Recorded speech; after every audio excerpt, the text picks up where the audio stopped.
Hey, what's up? Thanks for tuning in. I'm Vincent Sebastian, and today I'm going to show you how I put together a live set on just my Novation Circuit. Also, I want to quickly thank everybody who has recently subscribed. I get your notifications on my phone, and it pressures me into making a video. Okay, I got my fisheye lens, got my salt lamp, got my coffee. Let's get into it. First thing I'm going to do is I'm just going to quickly play through everything and give you an idea of what I'm working with, and then I'll explain stuff.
Alright, now I'm going to try to run through all of that as quickly and clearly as possible. So, one thing I did to help make things clearer to me is I put down little tiny pieces of tape between, I don't know if you can see that in the camera, I don't think you can, but little markers. It's important to label things and make it clear to yourself what's happening. So the first is just a little intro. And I thought this would be good, build up a little suspense, and then I bring in delay, reverb, and this is just a sample. And I have the decay way down, so I'll turn the decay out. And I get this sustaining kind of note. And then I bring in the top loop.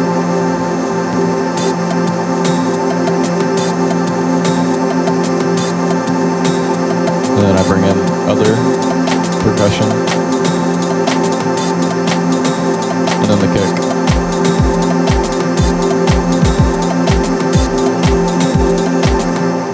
One really important other thing to do is to have some kind of common theme between each session. I always have synth 1 as a bass and synth 2 as like a lead when I do stuff. Drum 1 is always the kick, 100% of the time. 2 and 3 are usually percussion of some sort, and 4 is often a sample. On 1 I have 3 as a sample, but that's something you want to figure out on your own. A lot of this stuff is sample based for me. The sound is a sample. And then I have like multiple sessions for each song because it makes jumping from part to part really easy and convenient and safe. It's another big thing you want to have. If you fuck something up, you want to be able to quickly push a button and go back. So from there, from the intro, it goes into... And this is just a part with different samples. I have the samples sequenced. You can kind of see it goes from that one to that one, you know. And then I have a bass line coming in. Nice and simple. Just adds a little bit extra. And then from there, I have another with the low one, so I can easily switch between high and low because the patterns are so long that it wouldn't fit in one. That's how I handled that. And so after, at the end, I have this other one down here, which I don't know why I put it there, but it functions sort of as a outro to this track and into the next one. We've got like an acid line going on synth 1, the bass, off hat, off beat hat, and then I can just kind of bring in and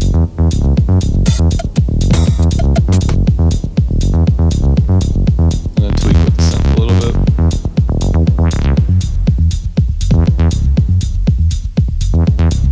It's important to have stuff like that you can tweak with live to make it a performance. So from there, it goes into this track. And so that sound there is another sample, and it's a pretty long sample. So how I handle such a long sample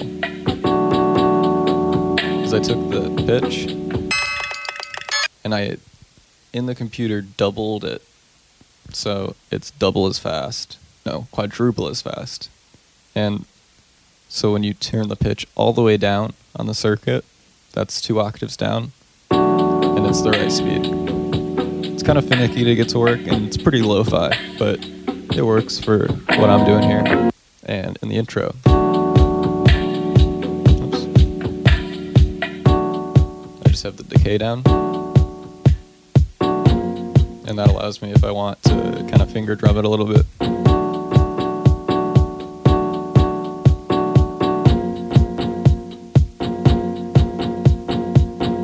And that's fun. Really interactive. Audience is always into that kind of thing. There's some cheers when I did that. So. And then you just bring it in. Because you have the sessions, it's really easy to not have fucked up what you did previously. And you can even go back to that, and what you recorded in is not saved as long as you don't save it to the session. I also have a bass and synth one, again, staying as consistent as possible, and additional drums.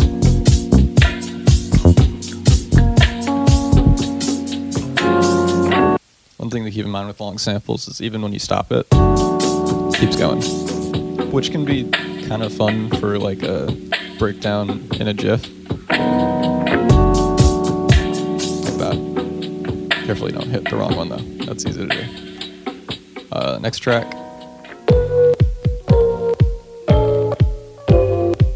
Uses 4 samples. Again with the decay down. And you go here. And that's the decay up. I just wanted to have it clean, easy to get to. And then I have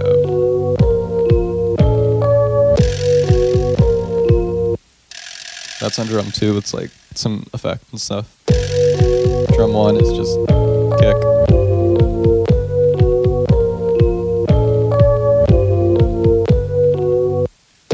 That one's pretty simple. And then I have on drum 3 the same sample but an octave up. I just did that in the computer. And then I'm bringing it in and out.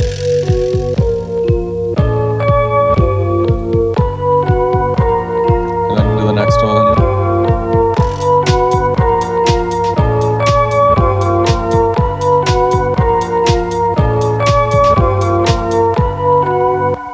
And after that, I have another track.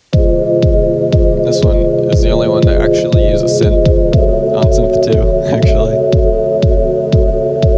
And I just have this kind of spacey pad chord thing. And I can bring in this bass line.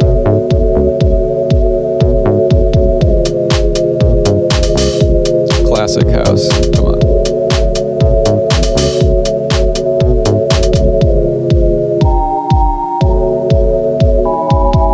And that's kind of an alt, using some different chords. Different bass line.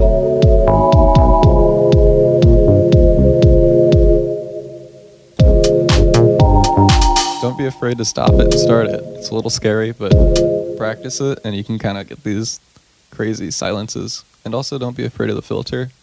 It's something to grab onto when you're looking for something to add some spice.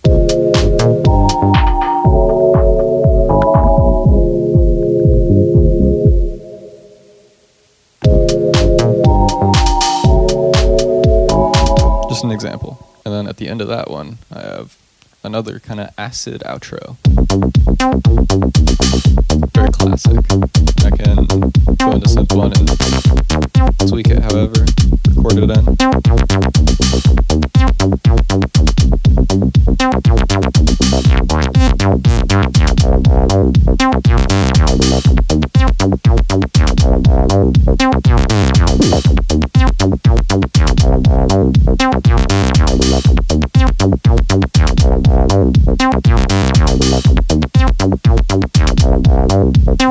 Yeah, so that was it for that set.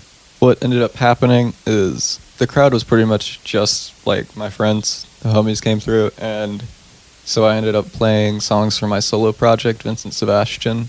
So I kind of cut it short with the Novation Circuit performance, but it was a good opportunity to get comfortable with it, and now I feel like I'm confident in using it for future performances.